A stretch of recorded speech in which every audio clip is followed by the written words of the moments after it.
Actually, it's Cindy Renee.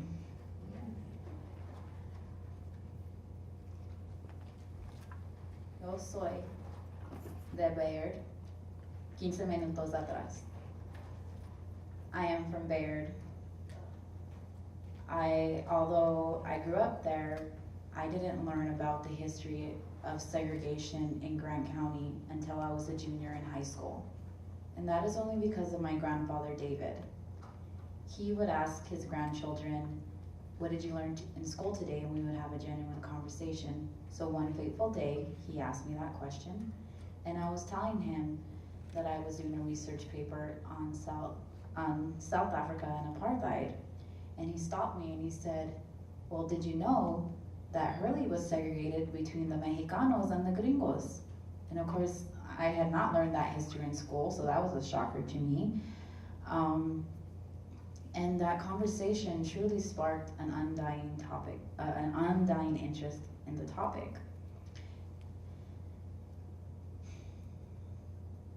So, my senior year, I did a research paper on segregation in Hurley, and I interviewed my grandparents for the majority of the information in the paper. And my grandpa spent part of his childhood in Hurley, North Hurley, and my grandma grew up in Bayard. And from my grandma's perspective, there was no segregation or discrimination in Bayard like there was in Hurley. But fast forward 10 years later, when I'm doing my thesis, an oral history project on the topic, two of the participants, Maria and Elena, went to Bayard Elementary and spent part of their childhood in Bayard. And their experiences were very different from my grandmother's. Elena was actually my grandmother's age, the same grade. And Maria was a later generation. She was going to school at Bayard Elementary in 1964 is when she started first grade. And she started first grade not knowing any English. And her first grade teacher would punish the students who spoke Spanish that day by lining them up at the back of the room, getting a blue bar of soap from her closet, and with a paring knife, shaving off a piece, and with her body language, asking them to stick out their tongue to receive the soap. And so the children were given the soap to eat as punishment for speaking Spanish for the day, during the day. And so Maria learned English under these circumstances in the first grade with this type of punishment for speaking Spanish. Elena also experienced emotional and physical abuse for speaking Spanish in school, as did one of the other participants, Gilbert, who went to the silver schools. But what is interesting about Elena's story is a story involving her little brother.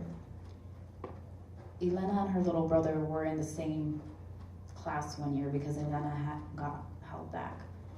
And her little brother was actually the teacher's pet. He was very favored by her, and he could speak all the Spanish he wanted. He could help the other students with their work, no punishment. And I asked Elena, "Was your little brother light complected?" And she said, "Oh yes, he was very fair." And you know, it dawned on me that that is why my grandmother's perspective was so different. Very light complected, as a number of people in my family. And so I realized that colorism happens in Grant County.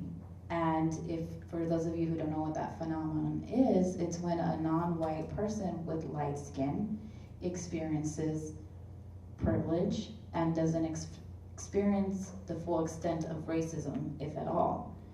And so light skin privilege is like white privilege or male privilege.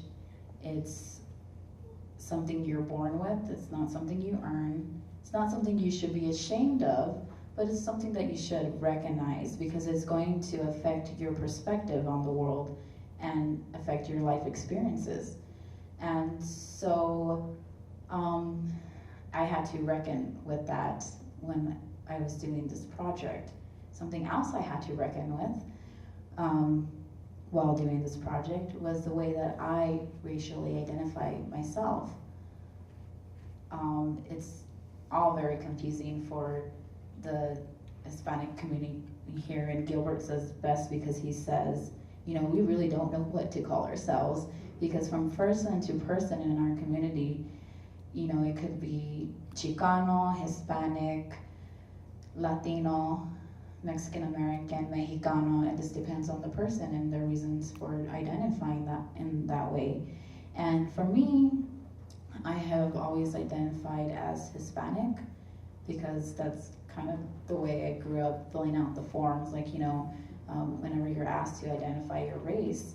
But even that was super confusing for me because according to these forms, I have an ethnicity but not a race, so I knew I needed to check Hispanic, but then when it asked for you to identify your race, you know, I don't fit into any of these boxes.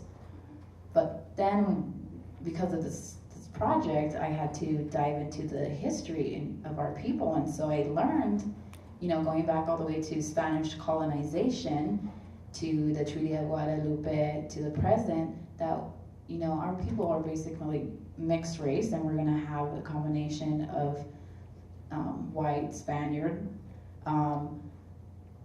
Native American, African American, because the Spaniards bought African slaves. So we are a mixed race people. So I started checking white, Native American, and African American on these forms just to be corrected according to history.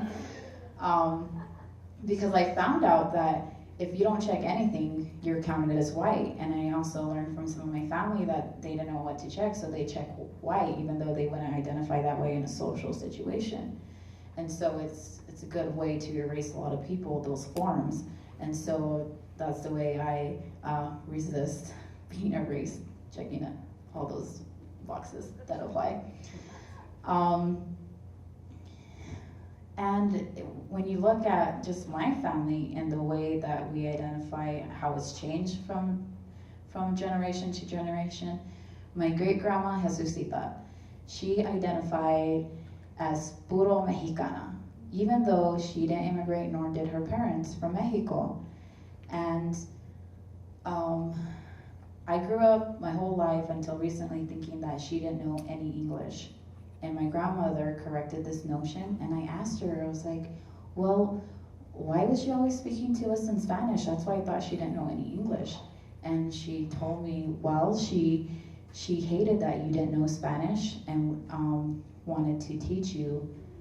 And so that's why she was always speaking to you in Spanish, to help you learn. And, you know, I realized how resilient my great-grandmother was in resisting the pressure to assimilate. And because so many of us have lost the language because we weren't taught it to protect us from those experiences in school. And in honor of my great-grandmother, I have decided to also identify as puro Mexicana.